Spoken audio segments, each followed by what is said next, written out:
Erev Tov. Alors on est dans Teilim 146. Avant de commencer au Teilim 146, vous savez, cette semaine on a fait une mitzvah, ça s'appelle Kimcha d'Episra. On a aidé, c'est une halakha dans le Shulchan Aruch. Le Shulchan Aruch dans le Chod Pesach, il ramène et il dit qu'il y a une obligation de ramasser de l'argent pour les pauvres, pour les aider à faire Pesach. Donc vous savez, Pesach, même si on est riche, même si on est là, on a une parnassa, ça peut être difficile pour faire Pessah. Les matzot, le vin, la harba kosot. C'est pas pour rien que la halakha nous demande qu'on s'assure que tout le monde a ce qu'il a besoin pour pouvoir fêter la fête de Pessah. Alors j'aimerais vous raconter une histoire extraordinaire qui est rapportée dans plusieurs livres, qui est déjà plus de quelques centaines d'années. Elle est racontée à Jérusalem, elle est racontée à Tunisie, elle est racontée à Alger. Si tous ces rabbins de tous les pays ramènent cette histoire, c'est que cette histoire, elle est 100% vraie. Et à la fin, il y a une ségoula extraordinaire avant Pessah que j'aimerais vous faire cadeau ce soir avant qu'on commence le cours. Alors, il y avait un Rav à Yerushalayim qui avait l'habitude dès que Purim y venait, de ramasser de l'argent et de façon à pouvoir aider les pauvres de Yerushalayim. Alors, il faut comprendre qu'au XVIIIe siècle, les Juifs de Jérusalem étaient excessivement pauvres. Ils n'avaient quasiment pas le droit de travailler sous l'Empire ottoman, sous l'Empire turc, et ils ne vivaient principalement que de l'aide des Juifs de la diaspora. Donc les Juifs en diaspora, ils envoyaient de l'argent aux Juifs en Eretz Israël pour pouvoir vivre. Mais ils vivaient d'une pauvreté extrême. Et donc il y avait le Rav de Yerushalayim, un Rav à Jérusalem, qui s'assurait toujours que tous les pauvres qu'il connaissait durant l'année, alors il allait les aider à la venue de Pessah, un peu de viande, la matzah, du vin, du jus de raisin, de façon à pouvoir faire la fête. Il y avait à Jérusalem un homme qui était d'une très très très grande connaissance en Torah, un grand Talmid Chacham, et il était aussi un homme excessivement pauvre à l'époque. Et bien sûr, il ne racontait pas à tout le monde comme il était pauvre, il disait rien. Alors le Rav qui donnait la Kimcha d'Episra, il a partagé tout l'argent qu'il avait et il n'a pas donné à ce Rav. La veille de Pessah, sa femme et ses enfants, ils ont dit à ce monsieur, on va mourir de faim. Pessah, il arrive, il n'y a pas encore des matzot, il n'y a pas encore du vin, il n'y a pas de charoset, il n'y a rien de quoi manger. Durant Pessah, on ne pourrait rien faire. Allez, dépêche-toi d'aller trouver un peu d'argent pour qu'on ne meure pas de faim. Le Rav, il ne savait pas quoi faire. Alors, il s'est mis devant un mur, il a commencé à prier Hachem. Il dit à Kadosh Baruch Hu, la ville m'a oublié, mais toi, Kadosh Baruch Hu, tu m'as jamais oublié. Je sais que toi, tu as Kol Yachol, tu es capable de tout faire. S'il te plaît, Kadosh Baruch Hu, aide-moi à pouvoir survivre. À ce moment-là, dans le ciel, il y a eu un bruit terrible. Et Akadosh Baruch Hu s'est fâché énormément avec les Juifs de Jérusalem. Et il a voulu envoyer, Dieu préserve, une plaie à Jérusalem pour pouvoir malheureusement tuer énormément de monde, vu que ce Rav n'avait pas eu l'aide qu'il devait avoir pour Pessah. Alors à ce moment-là, il y a eu un avis. Il allait chez Hachem et il dit à Kadosh Baruch Hu, El Malé Rahamim, toi tu es un Dieu de miséricorde. C'est pas exprès qu'ils ont fait ça. Laisse-moi aller aider ce monsieur et après on va parler au Rav. Alors il y a un avis, il s'est habillé comme un Rav turc, séfarade comme à l'époque, avec le chapeau turc, l'habit turc, et il est arrivé au marché. Et ce monsieur-là, ce pauvre-là, il a vu ce rabbin qu'il n'avait jamais vu à Jérusalem, et il lui demande, Shalom Aleichem, Aleichem Shalom, d'où vous venez?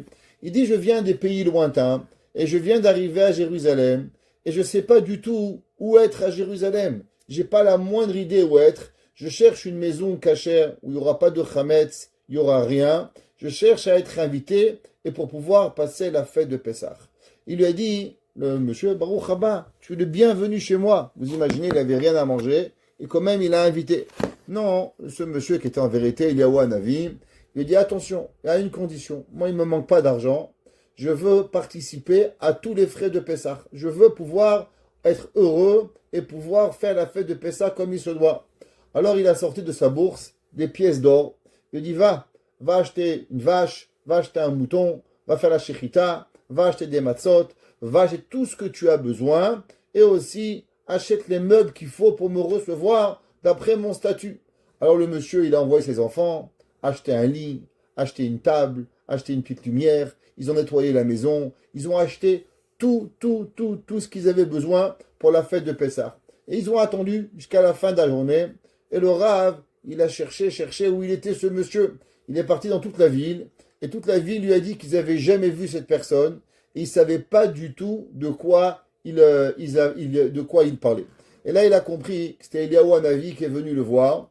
Et depuis ce jour-là, on l'a appelé Rav Nissim HaMitzri. Nissim, qui vient du mot Nes. Mitzri, à cause de Mitzraïm, qui a fait les miracles pour la sortie d'Égypte.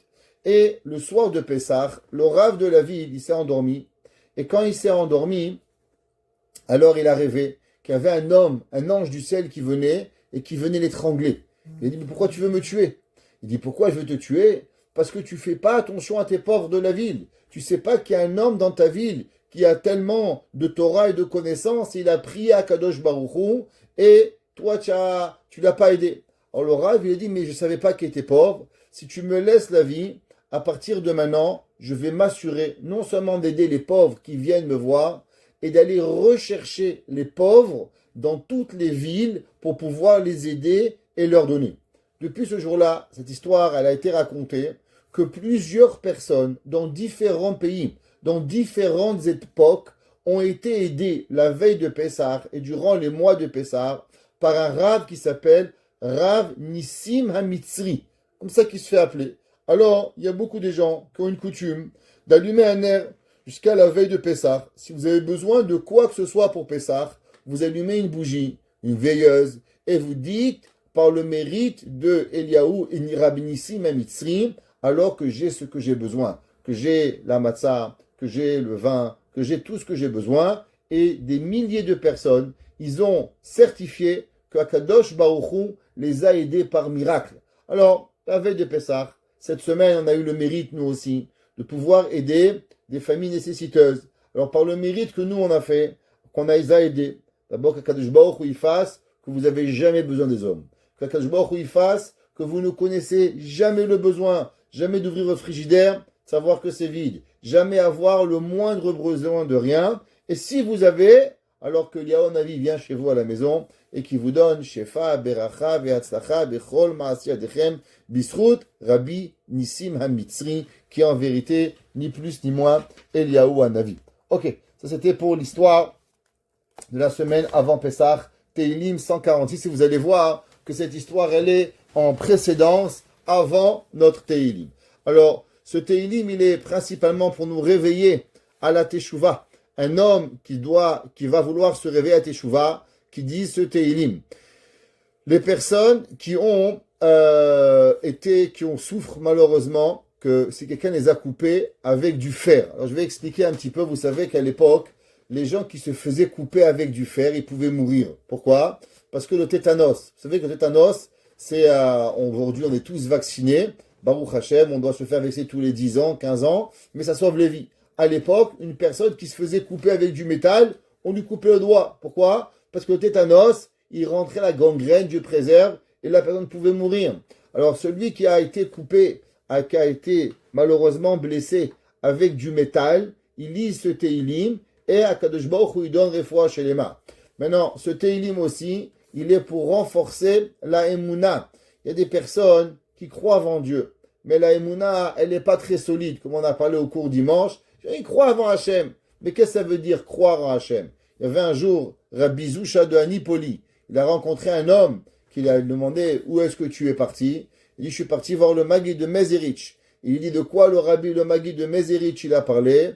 Il dit, le Maguid de Mezerich, il a parlé de la Emouna d'Hachem.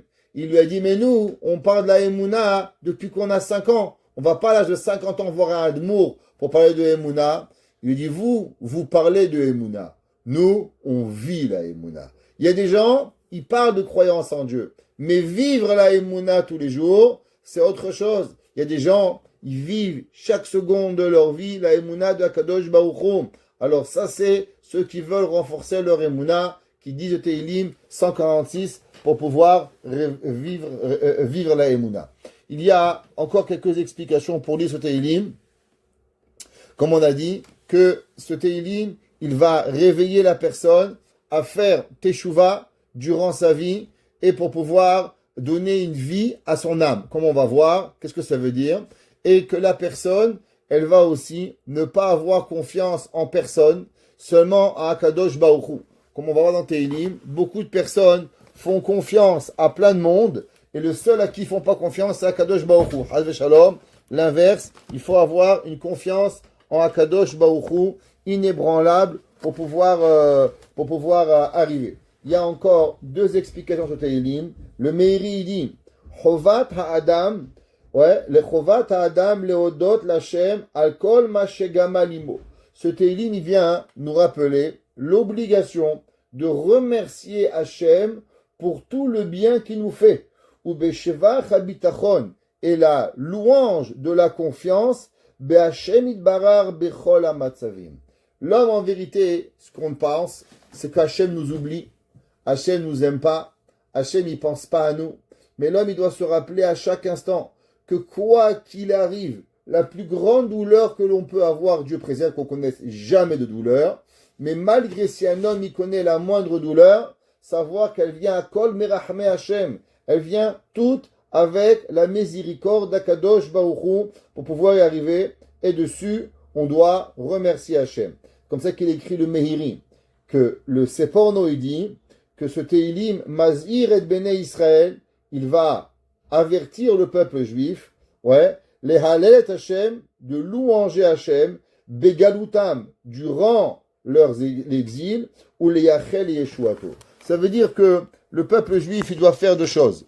Il doit d'abord remercier Hachem, même qu'on n'est pas en Israël, on louange Hachem, et on doit prier Hachem, mais c'est pas parce qu'on prie Hachem alors qu'on doit oublier la Géoula. On raconte qu'il y avait un jour le Baal Shem Tov, il a rencontré un grand sadique, qui n'était pas encore à l'époque chassid, et le Baal Shem Tov, l'a rencontré, il lui a dit, dis-moi, qu'est-ce qui s'est passé hier?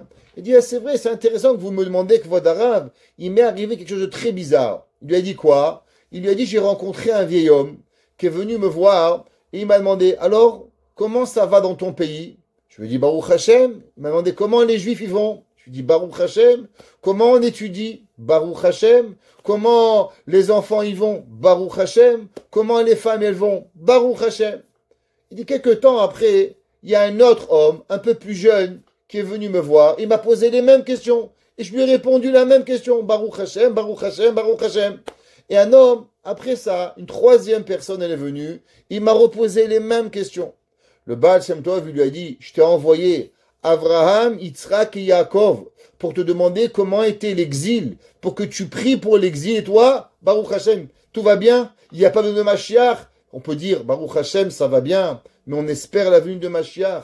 David Amelech, il dit, c'est pas parce qu'un homme, il doit dire merci Hashem, qu'on peut pas demander mieux. On peut dire merci Hashem pour ce que j'ai, mais ça pourra aller encore mieux avec la venue de Mashiach Tzidkenu B'Meira B'Yameinu, qu'on puisse servir Hachem encore mieux, qu'on puisse amener des sacrifices à Kadosh Baruch Hu, qu'on puisse voir la gloire d'Akadosh Baruch Hu, qu'on puisse voir le règne d'Hachem. Ça n'a rien à voir. On peut être heureux d'un côté et demander à voir la Géoula autrement. Et pas dire ça va, tout va bien, on n'a rien besoin et on ne veut pas Chavé Shalom avant Mashiach. Donc il dit là c'est porno. Il faut prier et remercier Hachem, même dans l'exil, mais toujours avoir une vision pour pouvoir voir Akadosh Baruch Hu, à savoir de comment Hachem il est, pour pouvoir y arriver.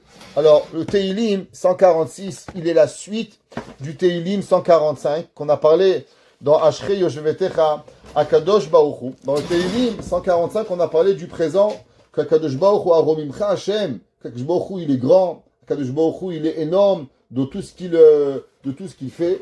Akadosh Baruch Hu il est le roi de tous les rois. C'est pour ça que la fin du Teilim, vous allez voir, il finit aussi avec Yimloch Hachem Leolam. Hachem il va régner à tout jamais, qui est aussi pareil qu'Akadosh Baruch Hu qu'on a parlé dans Teilim, qu'Akadosh Baruch Hu il est Malchutecha, Malchut Kol Olamim, que le règne d'Akadosh Baruch Hu il est sur tout le monde pour pouvoir y arriver, et que Akadosh Baruch Hu il est dans Teilim 145, on a parlé qu'Hachem il peut donner à tout le monde ce qu'ils ont besoin, ce qu'aucun autre roi il peut faire, aux hommes, aux femmes, aux animaux, à chaque nature, au soleil, à la lune, chacun ce qu'il a besoin, Akadosh Baruch Hu, il puisse être capable de pouvoir nous donner.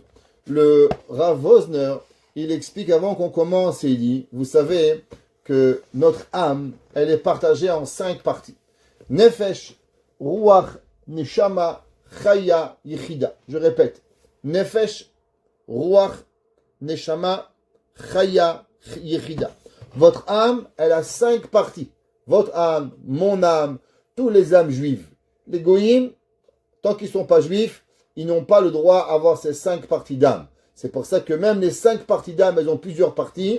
Un juif en Israël n'est pas la même chose qu'un juif en dehors d'Israël. Un juif en Israël, Neshama, encore plus grand. Un homme qui va visiter Israël, il a une Neshama déjà plus grande. C'est pas rien. Mais un juif, il a 5 parties de l'âme. Nefesh, Ruach, Neshama, Chaya, Yechida, pour pouvoir y arriver. D'accord? Alors, Nefesh, Ibechina, Ashayechet, Lecholada. Nefesh, qu'on appelle la première partie, elle est l'âme que chaque être humain il a. Même un homme, peu importe qui il est, qui croit en Dieu, qui ne croit pas en Dieu, il a cette première partie de l'âme, Nefesh qu'il a. Chayav et Yechida, les 4e et 5e parties, pour eux, pas tout le monde, il la mérite. Ça, la Chaya Yechida, il faut savoir, c'est que en travaillant votre midot, en travaillant le but de votre vie, vous les méritez. Ça veut dire que un homme, il peut passer toute sa vie en ayant seulement Nefesh, Ruach, Neshama, et Chaya Yechida, il n'a pas. Chaya Yechida, ça se travaille. Plus l'homme, il devient une meilleure personne, à soi-même. Je deviens un Israël meilleur, un Meir meilleur, un Chaya meilleur, un Dvorah meilleur. Chacun de nous une meilleure personne. On ne doit pas devenir autre chose, mais on va se perfectionner. Et quand on arrive à notre perfection de nous-mêmes, alors on mérite Chaya Yechida. Elles sont les 2 parties les plus élevées qui existent, que l'homme il a. Et ça, c'est généralement les tzadikés ou motaolam, tzadikés à émet, les grands tzadiks du monde, ils veulent avoir. Ubechol chalakim elu ayanaim hazmiro David Amelech. Alors, David Amelech, avec tous ces 5 parties, il louangeait Akadosh Baruch Hu. Comment on voit?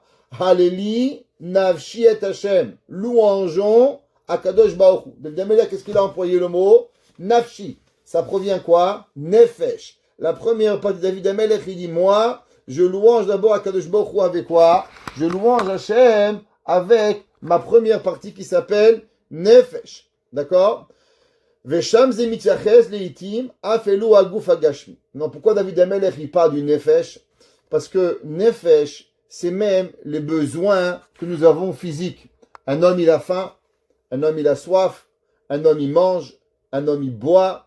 Tous les besoins que nous avons à chaque moment, et Hachem il remplit nos besoins physiques. David Amelech il dit Haleli nafshi et Hashem. Je dois louanger à Kadosh Baruch Hu que non seulement mes besoins spirituels, Dieu, il est un besoin spirituel. Laissez-moi vous raconter une histoire. Un jour, j'allais à New York et je devais aller pour une raison très particulière, pas pour m'amuser. Alors, un de mes enfants, il m'a demandé, papa, je peux venir avec toi? Je dis, mon fils, regarde, tu veux venir, mais c'est pas pour m'amuser, c'est vraiment important. Il m'a dit, papa, je te dérange pas. Alors, on est parti avec mon frère Isaac Letov, on est parti à New York. Et on a roulé 8 heures, on arrive à New York, on s'est occupé. Et à un moment, mon fils, il me dit, papa, j'ai faim. Il dit, ok, attends. Alors, je sors de la voiture, je fais ce que j'ai à faire. Et dans la voiture, mon petit garçon, il dit à mon frère, tonton, mon père, il oublie. Moi, je suis pas un adulte. Moi, je suis un enfant, c'est normal que j'ai faim. Alors, en rentrant, mon frère, il me dit, faut acheter à manger au petit. Oh, bon, je suis arrêté, j'ai mangé, il m'a raconté l'histoire. Pourquoi je raconte cette histoire? Un homme, il peut être occupé à des choses importantes et des choses de base de la vie, manger, c'est pas important maintenant.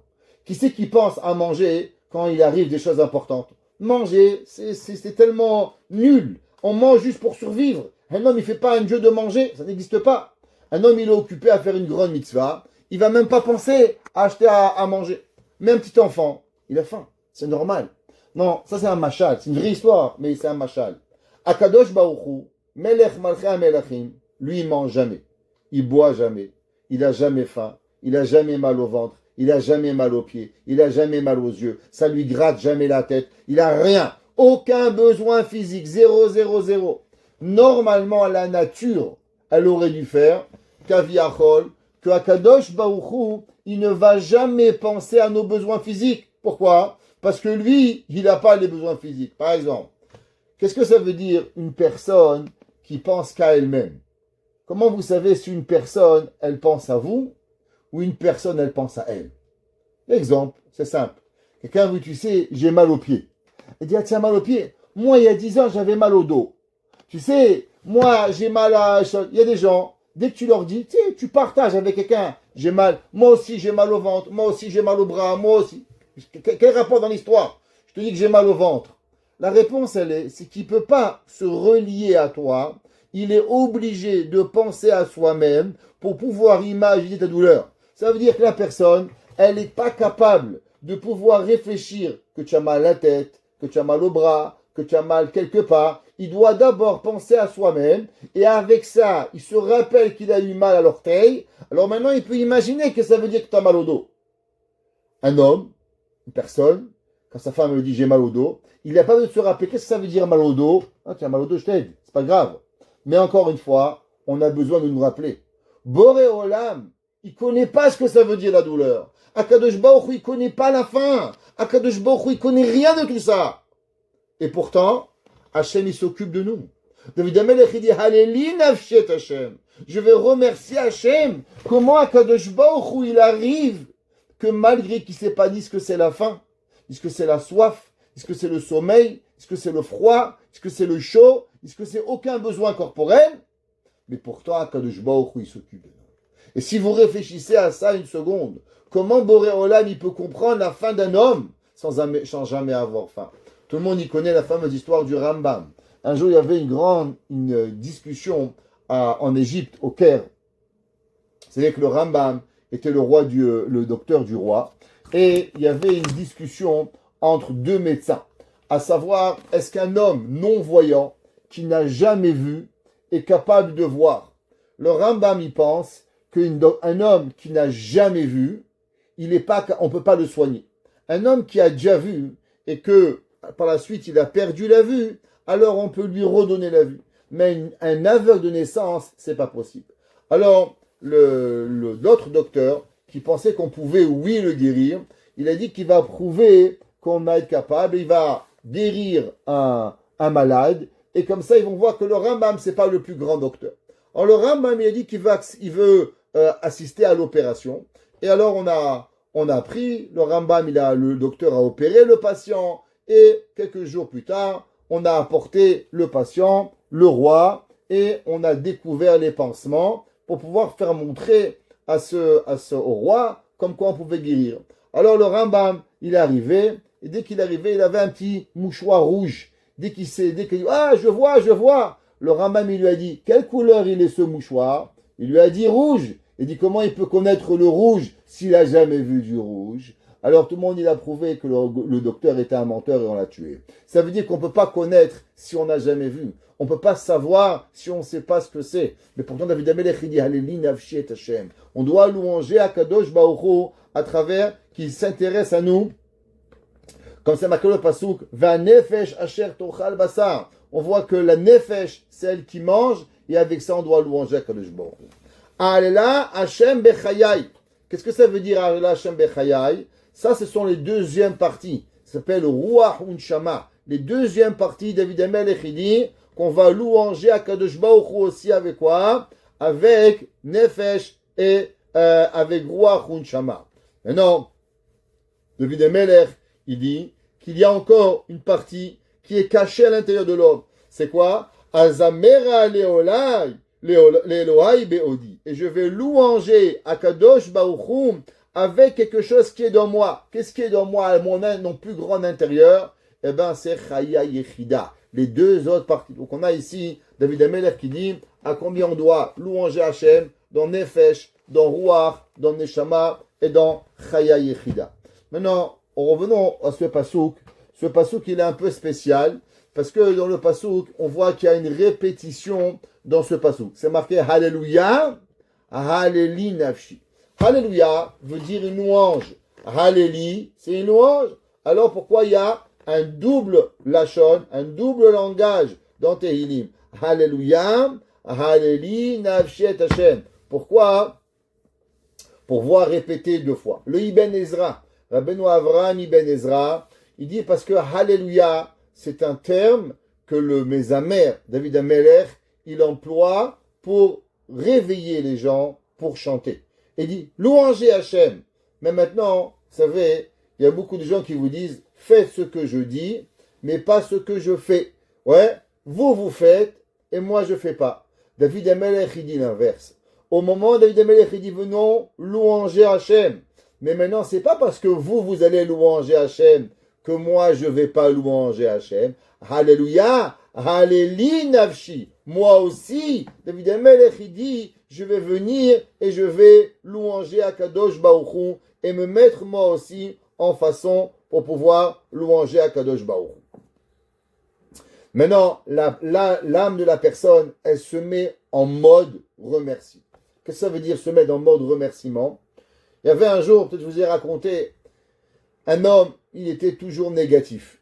Il y a des gens négatifs, c'est une dépression. Il faut savoir qu'une personne qui n'est pas capable de voir le bien, alors c'est de la dépression. Les dépressifs, généralement, par définition, ils n'arrivent pas à sortir, ils voient tout noir, ils ont peur de tout le monde, et tout va mal.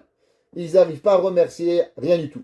Donc quelqu'un m'a demandé un jour comment faire. J'en avais parlé avec le Rav Eisenstack, et il m'avait dit, écris une charte de remercier Hachem. Remercier Akadosh Baruch Hu. Prends le temps de remercier Hachem. On peut le faire le soir à la maison, on peut le faire avec son conjoint. Des fois, si avec son mari et sa femme, ça ne va pas, on peut prendre un petit cahier. Et on peut écrire dedans, tous les jours, 3 choses qu'on remercie son mari et sa femme. Vous savez, souvent les femmes, le mari, la femme dit, mon mari ne remarque pas. Je mets un chapeau vert, un chapeau jaune, un chapeau violet, il ne remarque rien. Le mari dit, moi, j'ai une barbe, j'ai pas de barbe, je suis gros, je suis maigre. Ma femme, tout c'est pareil. On ne peut pas savoir, elle ne remarque rien du tout, ni ce que je fais, ni ce que je ne fais pas. Alors un conseil, si c'est comme ça marche, prenez un cahier, mettez un stylo, et avant de dormir, chacun il écrit 3 compliments. La femme donne 3 compliments à son mari, le mari donne 3 compliments à sa femme, et avec ça, le soir on se les dit. Alors, croyez-moi, le premier jour c'est très facile, le deuxième jour c'est très facile, et le troisième c'est un peu plus difficile. Et après votre tête, qu'est-ce qu'elle fait? Elle va aller chercher toute la journée quoi écrire, quoi remercier Hachem. Il faut se mettre en mode remerciement. Pourquoi? Combien de fois tu vas dire que le souper il est bon? Combien de fois tu vas dire que le chapeau il est beau? Combien de fois tu vas dire que le cadre il est bien? Et que le sofa que tu as bien choisi, ça fait ta grand-mère elle est venue. Au bout d'un, en fait ça pendant un mois, pendant 3 compliments par jour, vous allez voir que votre cerveau, il va se mettre en mode d'aller remercier Hachem. Pareil à Kadosh Baruch Hu, il faut se mettre en mode remerciement. Toujours de remercier Akadosh Baruch Hu.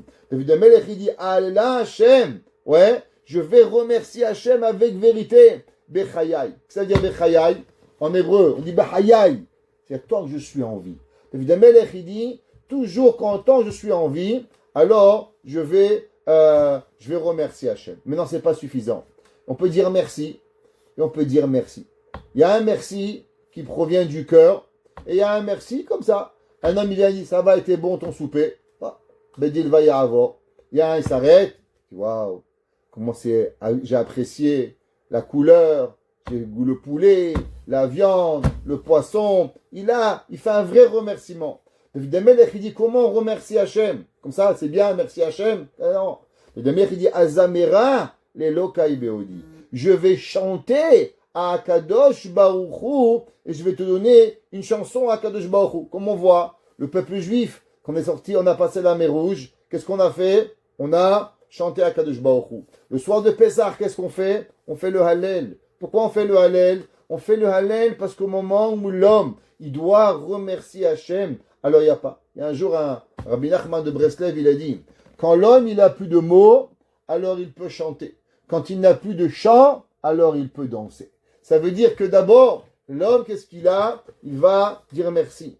Après, l'homme, il est heureux. Il envoie un chant à Kadosh Baruch Hu. Et après, qu'est-ce qu'il y a? Il y a même la danse, le kol, kol atzmotai tomarna Hashem ichamocha. Un homme, il peut arriver à pouvoir arriver. Il raconte qu'il y avait des grands chachamim que des fois, quand ils pensaient à une réponse dans la Torah, ils avaient une question, alors ils pouvaient danser pendant des heures pour remercier Hachem de leur avoir donné ce cadeau de la compréhension de la Torah qu'ils ont eue. David Amelech, il dit, non seulement on va dire merci Hachem, Azamera l'Elokai Beodi. si vous ne me croyez pas, pourquoi les femmes, elles pleurent souvent?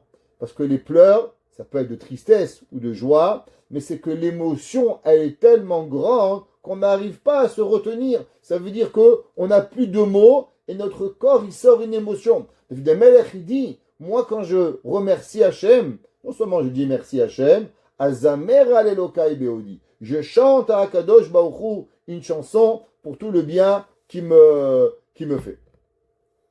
Non seulement je lui dis merci, et non seulement je le louange, mais aussi je lui chante. David Amelech, il dit, Al tiftichu bin divin. Traduction. N'ayez pas confiance dans les donateurs. Beven Adam, dans les humains. Chez un Loteshua, que eux, ils n'ont pas de solution. Qu'est-ce que ça veut dire? David Amelech, il dit qu'il y a beaucoup de personnes, ils pensent que ça va arriver des humains. Lui va m'aider, lui va m'aider, lui va m'aider. David Amelech, il dit, nous on croit en rien. De qui on croit? On croit seulement d'Akadosh Baruch Hu. Même si l'homme il est riche, même si l'homme il a tout, on ne peut pas croire en personne. À la fin de tout, cette personne, elle n'est qu'un homme. Chez Enoteshua. Pourquoi? Parce que lui, il n'est pas capable de pouvoir t'aider. Et puisqu'il n'est pas capable de pouvoir t'aider, alors il ne faut pas croire aux humains. Il faut seulement croire à Akadosh Baruch Hu pour pouvoir arriver à pouvoir avancer et à grandir. Le seul qui peut nous aider, c'est Hachem pour pouvoir arriver. Maintenant, sur ça, le Ibn Ezra, il dit une chose incroyable. Il dit le Ibn Ezra, qu'est-ce que ça veut dire? Al tiftichu ben divin. Pourquoi on ne peut pas croire qu'il est ben Adam chez Eno?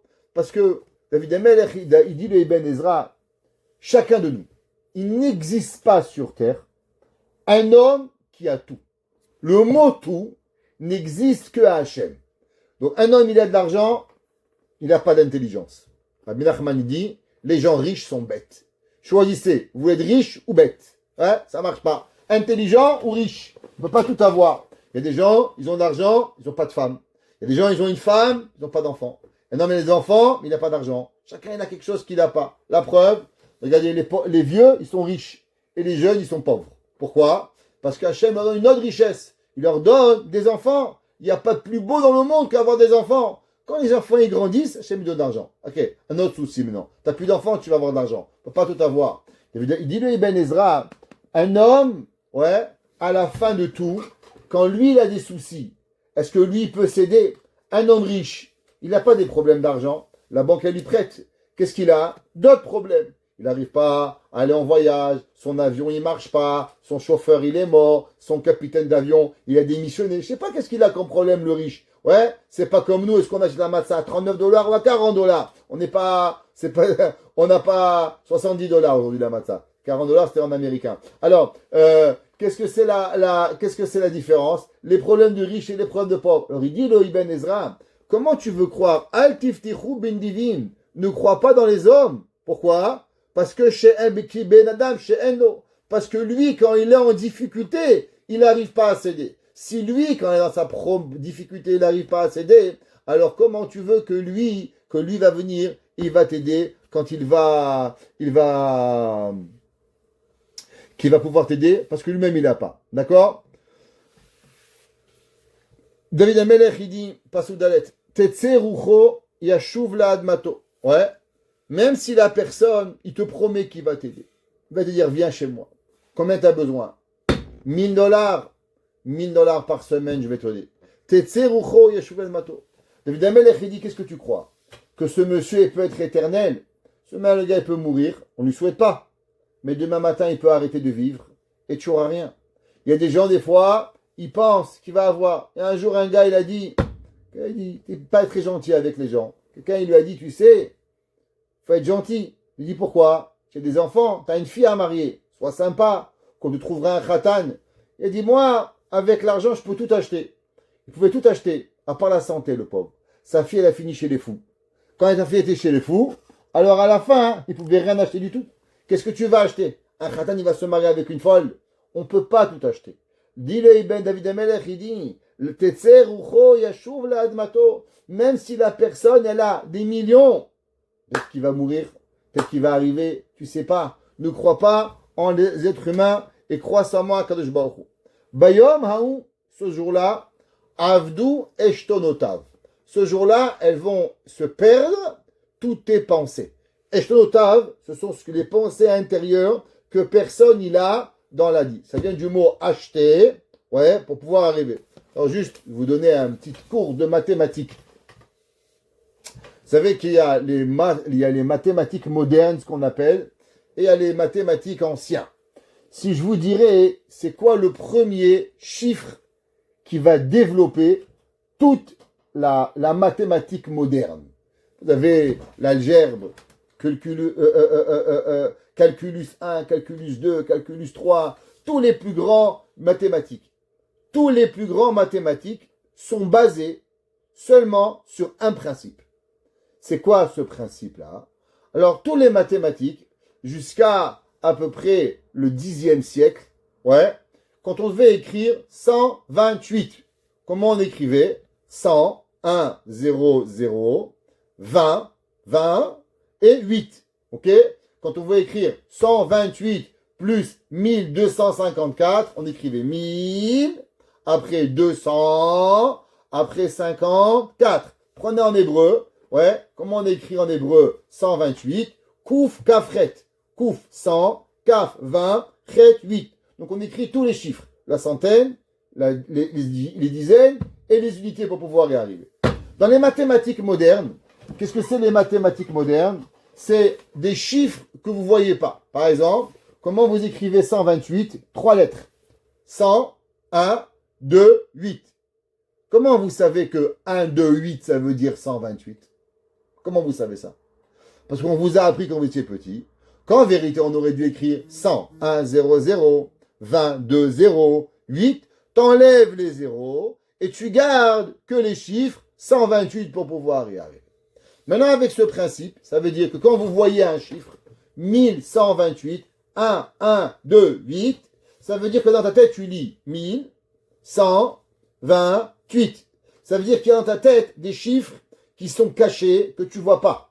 Donc les mathématiques modernes sont un principe, que tu vois quelque chose et tu lis autre chose. Tu lis 1, 2, 8, et qu'est-ce que tu dis? 128. Tu dis 3, 2, 5, 325. Mais en vérité, il y a des chiffres cachés.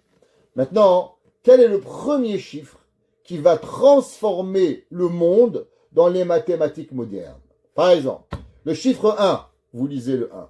Le 2, vous lisez le 2. Le 3, vous lisez le 3. 4, le 4. 5, 6, 7, 8, 9, 10. Le 10, 1, 0, vous lisez. Ou en chiffre romain, un X. Top, vous arrivez. Maintenant, c'est quoi le premier chiffre qui vous fait que vous lisez quelque chose, mais qu'en vérité, vous devez utiliser votre pensée pour pouvoir y arriver? La réponse, c'est le 11. Le chiffre 11 est le premier chiffre des mathématiques modernes. Comme ça qu'il écrit le Ibn Ezra. Le Ibn Ezra, il dit, pourquoi? Quand vous écrivez 11, vous n'écrivez pas 10 et 1, vous écrivez 1 et 1. Et pourtant, votre cerveau, il vous dit quoi? Qu'est-ce que ça veut dire 1 et 1? 1 et 1 veut dire 11. Après, vous écrivez 1, 1, 1, 111. Vous écrivez 1, 1, 1, 1, 1111. Et on peut avancer comme ça, 10 111, 1 111. Mais en vérité, le premier chiffre qui va transformer les mathématiques, ça va être le chiffre quoi? Le chiffre 11. C'est pour ça que dans la Torah, comment il s'appelle le chiffre 11? Très intéressant. Quand la Torah, elle dit pas Achad Asar, elle dit acheter Asar. Que veut dire le mot acheter Asar? Acheter Asar veut dire 10 plus une pensée. Il dit là, Ibn Ezra, pourquoi? Parce que le chiffre 11, il faut que tu penses. Tu vas pas lire ce que tu as. La Torah, elle a donné dans le chiffre 11, qui est la base des mathématiques modernes, une pensée que tu dois avancer.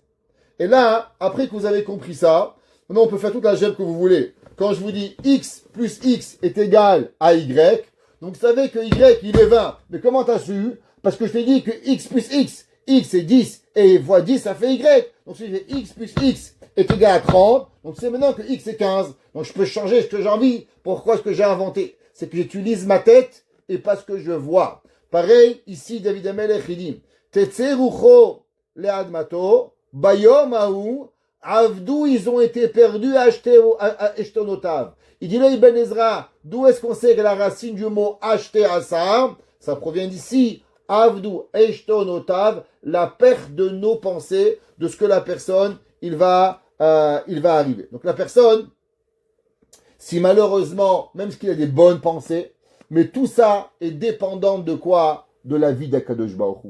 Un homme, il peut être l'homme le plus gentil du monde. Il peut te promettre à vie $1 million, mais il peut mourir demain. Et alors, qui c'est qui va le laisser en vie pour te donner? C'est Hachem. Alors pourquoi tu crois un homme qui dépend d'Hachem? Crois à Kadosh Baruch Hu lui-même que Boré Olam, il va te donner. Ashrei est heureux l'homme chez El Yaakov Be'ezro. David Amelech, il dit waouh, il y a des gens qui passent leur vie à aider à chercher les gens, et il y a des gens qui sont heureux d'être avec Kadosh Baruch Hu. Ouais, Sivro, c'est quoi?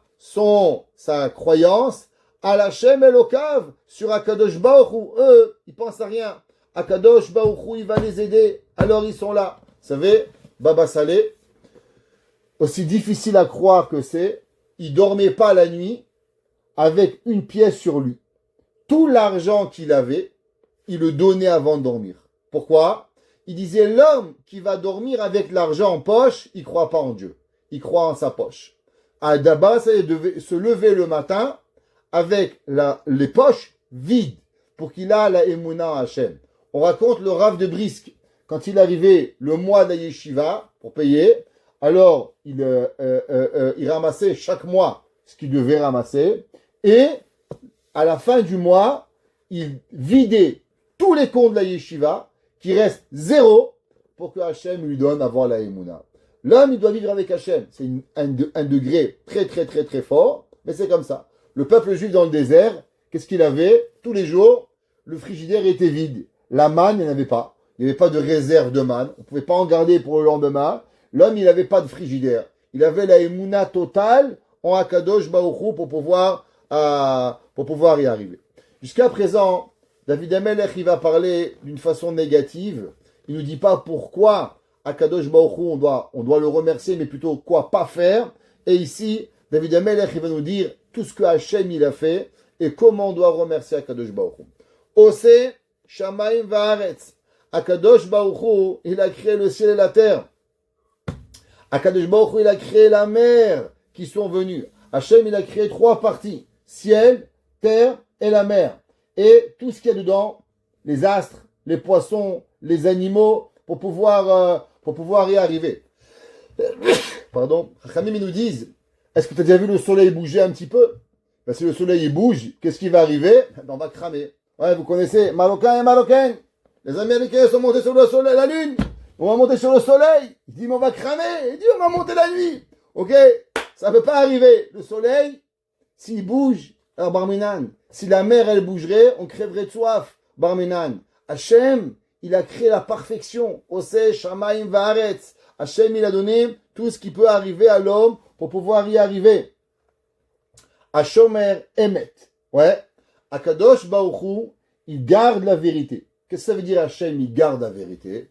Alors, Chachamim, ils expliquent, comme ça explique le Malbim, qu'il il garantit ce qu'il fait. Qu'est-ce que ça veut dire? C'est qu'il y a des gens, ils vous disent, demain matin, 8 heures du matin, je viens te chercher. La voiture, elle n'a pas démarré. Tempête de neige, tempête de verglas. Combien au Québec on sait qu'on dit à toujours, je viens si le beau temps il est là, si je peux. Pourquoi? Combien des fois on veut faire quelque chose, on va arriver à l'heure, allez, la voiture elle démarre pas à moins 35 et ça va pas, et la glace, et le ciel, et la fermeture des écoles. Tu peux jamais savoir qu'est-ce qui arrive. Nous on comprend bien au Québec qu'on est dépendant d'Akadosh Baruch Hu à 1 million. Hachem il dépend de rien. Akadosh Baruch Hu il garantit tout ce qu'il va promettre. Léolam, ouais. Qu'est-ce que ça veut dire Léolam? Il dit Rashi. Un homme, il a l'impression que quand Hachem il promet, il doit le faire tout de suite. Un jour, j'ai écouté dans un shiur, peut-être je vous l'ai dit, qu'est-ce que ça veut dire la Emouna? Qu'est-ce qu'on pourrait donner comme autre adjectif à la Emouna et comme synonyme, on va dire, à la Emouna? Dans ce shiur, le Rav, il a dit Emouna, c'est un synonyme de la patience. Qu'est-ce que ça veut dire? Hachem, des fois, il va te donner, mais pas quand tu veux. quand lui il veut. Quand Akadosh Baruch Hu il veut, 1 an, 10 ans, 20 ans, Hachem va te donner, des fois. Il a promis. Mais la différence, c'est quand il va te donner pour pouvoir y arriver. C'est ça qu'il dit le Rashi, Hashomer emet leolam. Hachem, il garantit ce qu'il va faire. Maintenant, des fois, ça peut être beaucoup plus tard que ça va arriver, mais Hachem, il va le faire. Le Malbim, il a une autre lecture, et il dit que même si une personne, il promet ce qu'il va faire, mais avec le temps, il ne pourra plus le faire. Exemple, un homme, il t'amène tous les jours au travail. Un beau jour, il va aller à la retraite. Il ne pourra plus t'amener. Un homme, il te promet de donner $1000. Un beau jour, il n'en aura plus. Mais Akadosh Baruch Hu, Hashem, Hashomer, Emet, Le'olam. Il dit le Malbim, Akadosh Baruch Hu, le temps veut rien dire. L'argent veut rien dire. L'aide veut rien dire. Ce qu'Hachem, il promet, il peut le continuer à le faire. Les Netzach Netzachim, Ad Vitam Eternam, Akadosh Baruch Hu, il peut nous le donner. Ce pasouk-là, d'après beaucoup des Mefarshim, il ne parle pas d'une personne, de David Ameler, mais il parle de quoi? De Bnei Israël. Pourquoi d'après le Malbim? À cause que l'homme, il ne vit pas éternellement. Donc pourquoi on a besoin d'une promesse qu'Hachem s'occupe de nous à l'éternité? Nous, on ne vit pas l'éternité. Le pasouk est écrit dans Devarim, Shomer haberid va'achesed le'elef d'or. Ça parle du peuple juif. Que Kadosh Baruch Hu promet de nous aider jusqu'à 1000 générations, même 1000 générations encore, Akadosh Baruch Hu il va arriver. Et c'est pour ça que ce pasouk-là, en vérité, Oseh Mishpat Ashukim, Oseh Shem Va'aretz, Hashomer Emet Leolam, il ne parle pas d'un individu, mais il parle de la généralité du peuple juif pour pouvoir arriver. Pasuk Zain. Oseh Mishpat la Ashukim. David Amelech, il dit, qu'est-ce que tu crois? Que le monde, il est hefker, que le monde, chacun fait qu'est-ce qu'il a envie. Les gens peuvent voler, tuer, être méchants, il ne se passe rien. Dieu, il a tout prévu.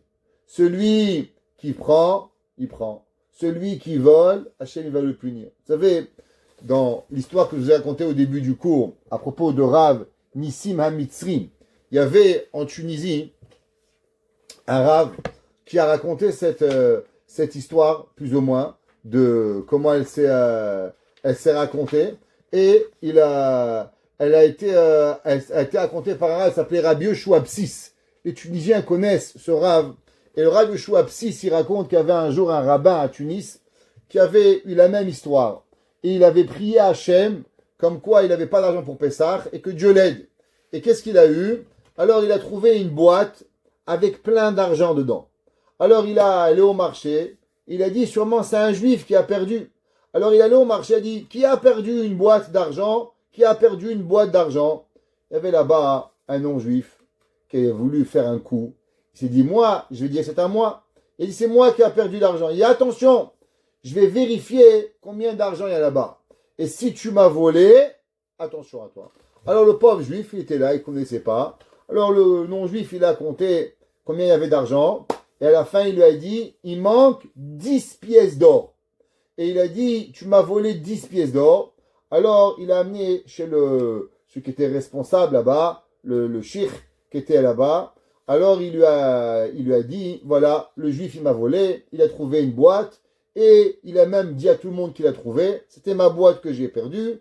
Et il a volé 10 pièces d'or. Le juge, il a vu, il a dit, c'est vrai, tu as trouvé la boîte. Oui, c'est vrai, j'ai trouvé la boîte. Il dit, tu vois, c'est à lui. Alors il a dit, faut que tu lui rembourses l'argent. Il dit, mais d'où vous voulez que je lui vole? C'est pas vrai, j'ai rien volé. Il dit, regarde, si tu rembourses pas les pièces tout de suite, je te tue. Alors le pauvre juif, il est allé emprunter et il lui a donné 10 pièces d'or. Au moment où il a voulu mettre les pièces d'or dans la boîte, dès qu'il voulait mettre les pièces, la boîte elle bougeait. Dès qu'il voulait, la boîte elle bougeait. Même le cheikh, elle a dit, comment c'est possible qu'un homme, il a une boîte et la boîte elle bouge? Il a donné les pièces au rabbin, au juif, et dès que le juif les a mis, la boîte elle a accepté les pièces. Elle dit, tu vois que la boîte ne t'appartient pas. Parce que cette boîte-là, elle refuse de l'argent volé. Elle ne peut pas accepter. David Amelech, il dit, pareil, Oseh Mishpat la Ashukim. Dieu, il faut savoir il va régler le compte de tous les voleurs. Ça ne peut pas arriver qu'un homme il te vole et qu'il peut pas arriver. Noten lechem la re'evim. Hachem, il donne du pain à toutes les personnes qui ont faim. Hachem matir asurim. Akadosh Baruch Hu, il nous sauve de tous nos soucis. On a dit dans le cours de dimanche, vous savez qu'est-ce que ça veut dire Mitzrayim? Mitzrayim veut dire Metzer, Mina Metzar Karatia. Toute notre vie, on est enfermé. Depuis qu'on a sorti d'Égypte jusqu'à la Géoula Shelema, parce que en Égypte, Hachem avait déjà prévu tous les exils. D'où vous savez, comme c'est marqué, Moshe a demandé à Kadosh Baruch Hu, c'est quoi ton nom? Qu'est-ce qu'il lui a dit? Eheye, Asher Eheye. Je serai et je serai. Moshe Rabbeinu Hachem, il a dit à Moshe, je serai maintenant avec eux dans les autres exils. Ça veut dire que depuis l'Égypte, on savait qu'on était sorti d'Égypte, mais on n'est pas sorti de notre Égypte. La nôtre, on n'est pas. Mina Metzar Karatia. À l'intérieur de nous, on est encore enfermé. Akadosh Baruch Hu dit Hachem, Matir Asurim. Akadosh Baruch Hu, il dit, quelle différence il y a entre Raev et Assir? Khamim, ils expliquent quelle est la différence entre la famine et la prison. La prison, c'est des gens qui nous mettent en prison. Il y a des gens qui sont méchants avec vous, des gens qui nous embêtent, ils nous mettent en prison. Ils essaient de nous mettre en prison. Et la famine, c'est ce que la nature, elle amène à la personne. Ce sont deux principes. Un, c'est ce que l'autre nous impose. Et deux, c'est ce que la vie nous impose. Hachem, noten lechem la re'evim. Akadosh Baruch Hu, il peut enlever les problèmes de la nature. Et Hachem matir asurim. Akadosh Baruch Hu, il peut enlever tous les soucis qu'il y a extérieurs à toi pour pouvoir y arriver. On raconte qu'il y avait de grands chachamim, de grands personnages, que même quand ils étaient enfermés en prison, ils vivaient jamais dans une prison. Pourquoi? Vous savez, il a écrit un livre. Si vous voulez lire ce livre, il est extraordinaire, qui a été écrit par Monsieur Rubashkin. Vous pouvez le lire. Aleph, Bet, Gimel, Emuna, Bitachon, Geoula. Durant ces années qu'il a été en prison. Et là-bas, il a dit, quand il était, j'ai écouté de sa propre bouche, de Monsieur Rubashkin, il a dit que quand on l'a mis en prison, il a compris une seule chose, qu'il n'était en prison seul l'homme qui veut être en prison. L'homme qui décide qu'il ne sera pas en prison, alors il ne pourra pas être en prison. L'homme, il a le choix de pouvoir être libre même en prison. Hachem matir asurim. Et il a décidé qu'il ne vivrait pas la prison. Antoine, il a raconté beaucoup de choses qu'il faisait, mais on ne pouvait pas enlever de lui la prison. J'ai un ami à moi, un ami que je connais très bien, je ne dirai pas son nom, où malheureusement il a été engagé comme comptable dans une compagnie en Amérique, et ils ont fraudé son nom, et maintenant il s'est pris 3 ans de prison. Mais pas des prisons, des petits prisons là. On parle de prisons d'État, où malheureusement il peut rien faire, il ne peut pas changer d'habit, il ne peut rien faire. Et il doit se rappeler que c'est Shabbat. Alors, vous savez qu'est-ce qu'il fait pour Shabbat? Shabbat, il peut avoir 3 choses qu'il peut avoir. Il a 2 paires de lunettes, il a le droit d'avoir. Alors, il garde qu'une paire de lunettes pour le Shabbat, pour se rappeler que c'est Shabbat. Il a 2 kippotes, il a le droit d'avoir 2 kippotes. Il peut avoir une kippa. Et il a le droit d'avoir 2 paires de chaussettes, de 2 couleurs. Une blanche et une noire. La semaine entière, il met des noirs. Le blanc, il la garde pour le Shabbat. Pourquoi? Pour se rappeler que Shabbat. Ça veut dire qu'un homme, il peut être emprisonné. Je connais ce monsieur. Ouais, je le connais très bien, personnellement. Il a écrit un email qui nous a demandé de garder le Shabbat, respecter le Shabbat en son honneur, parce que lui, il n'arrive pas à le faire. Ouais, il peut pratiquement rien manger Shabbat, parce que tout est assourd, tout est froid, et il jeûne pratiquement tous les Shabbats. Mais il essaie encore de se rappeler. Il essaie encore de se rappeler de quoi? Kavod Shabbat, une kippa, une lunette, une paire de chaussettes. Hachem attire asurim. Hachem nous a force de pouvoir ouvrir nos menottes. Hachem pokeach ivrim. Akadosh Baruch Hu, c'est lui qui guérit les aveugles. Hachem zokef kifufim. Un homme qui a des soucis, comment il est? Il est abaissé. Un homme qui lui enlève les soucis, il respire. Hachem, il nous lève. Hachem zokef kifufim. Akadosh Baruch Hu, il va nous lever. Hachem ohev tzadikim. Akadosh Baruch Hu, ouais, il va aimer les tzadikim et il va leur faire du bien. Ce verset, c'est marqué dans le Midrash que c'est Yosef Hatzadik qui l'a écrit. Quand Madame Potiphar, vous savez que Madame Potiphar, elle embêtait Yosef, elle dit tous les jours, viens avec moi, fais une avéra avec moi. Et Yosef lui disait non. Il dit, si tu me faisais pas ça, je vais t'affamer. Alors Yosef Hatzadik lui disait, t'inquiète pas pour moi, Noten, Lechem la Re'evim, Akadosh Baruch Hu, il va me nourrir. Et je te mettrai en prison. Yachem Matir Asurim, Akadosh Baruch Hu, il me sortira de prison pour pouvoir y arriver. Et chaque chose qu'elle lui disait, Yosef Hatzadik, il disait, c'est pas toi. La force, elle vient d'Akadosh Baruch Hu. Yosef Hatzadik a été mis en prison, et à la fin, qu'est-ce qu'il faisait? Il a même dirigé la prison. On l'a appris, il a dirigé tout l'Égypte. C'est non seulement c'est lui qui a été le successeur, et que grâce à lui, tout l'Égypte, elle a pu manger par rapport à Akadosh Baruch Hu. Hachem, Shomer et Gerim. David Amelech, il dit, vous savez, il y a des gens, ils ont des familles, un père, une mère, une frère, un sœur, des cousins. Mais qui c'est qui a personne? Un converti. Le converti, il a personne pour compter sur lui. Alors David Amelech, il dit, Hachem, Shomer et Gerim. Puisqu'il n'y a personne pour les aider, alors c'est moi qui va venir les aider. Moi, je vais m'assurer qu'ils vont être là. À Kadosh Baruch Hu, comme on a rapporté, le Rambam dit que celui qui s'occupe du guerre, de l'orpheline, du Lévi, des gens qui n'ont pas, alors moi aussi je m'occuperai de tes cas, ton fils, ta femme, tes enfants, pour t'assurer que tu as rien. Yatom ve'almana yaoded.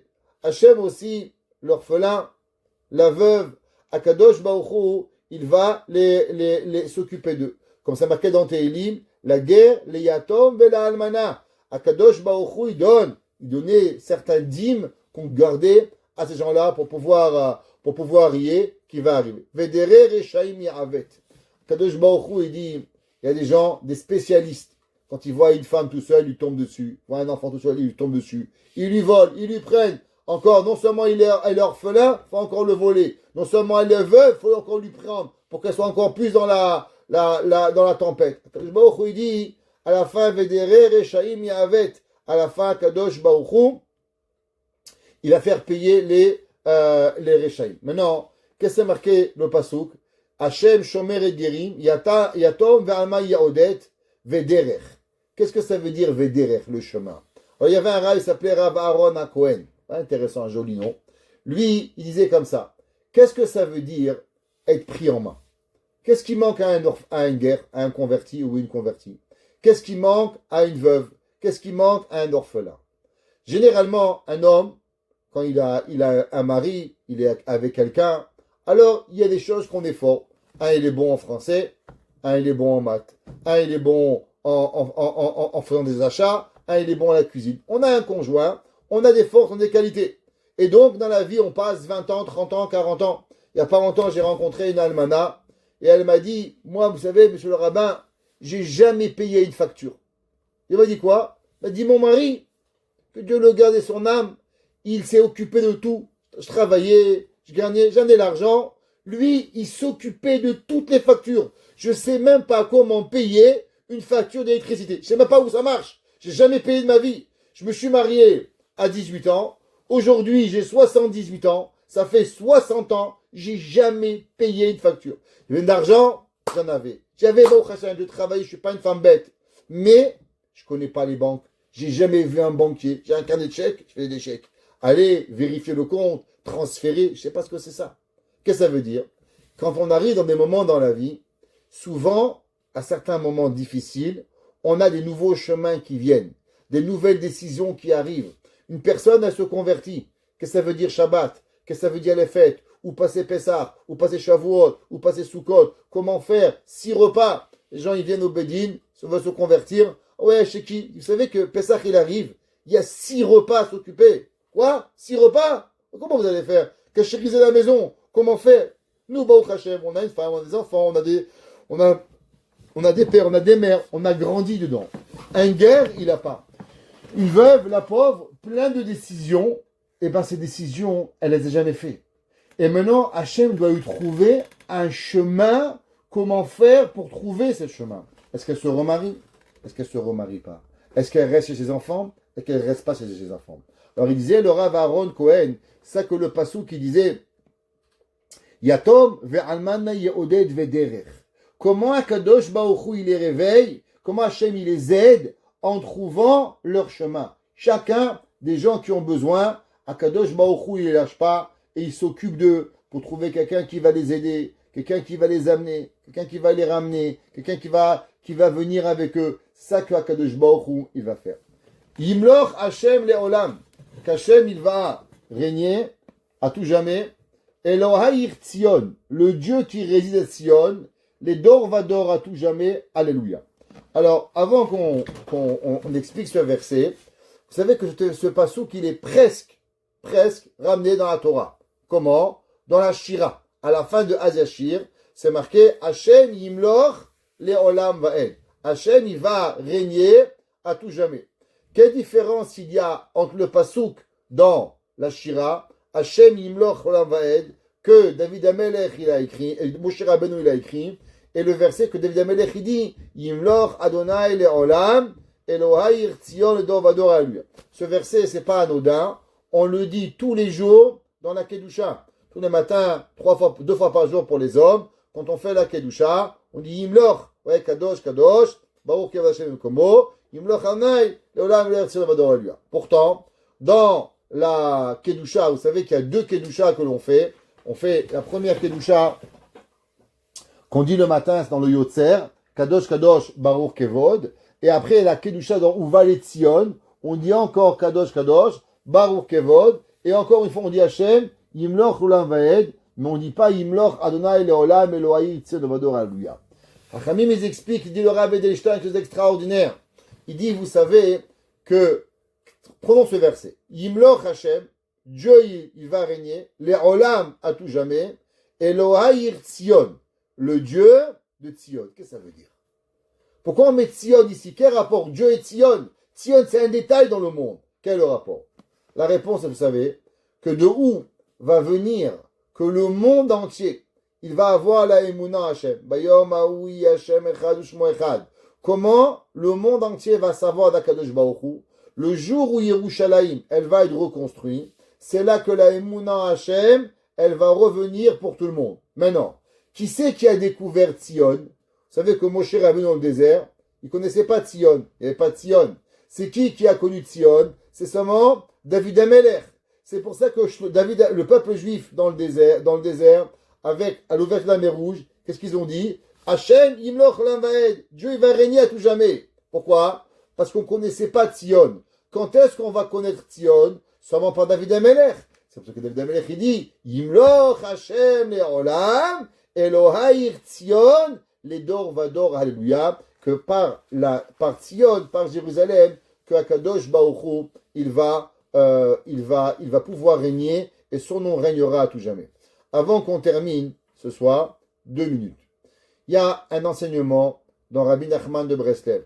Ça s'appelle l'enseignement 282. Ça s'appelle la Torah Resh Pebet.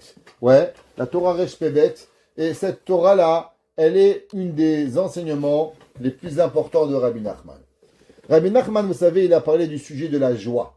L'homme de toujours être heureux. Simcha. Simcha, simcha, simcha. Toute sa vie, l'homme, il doit être heureux.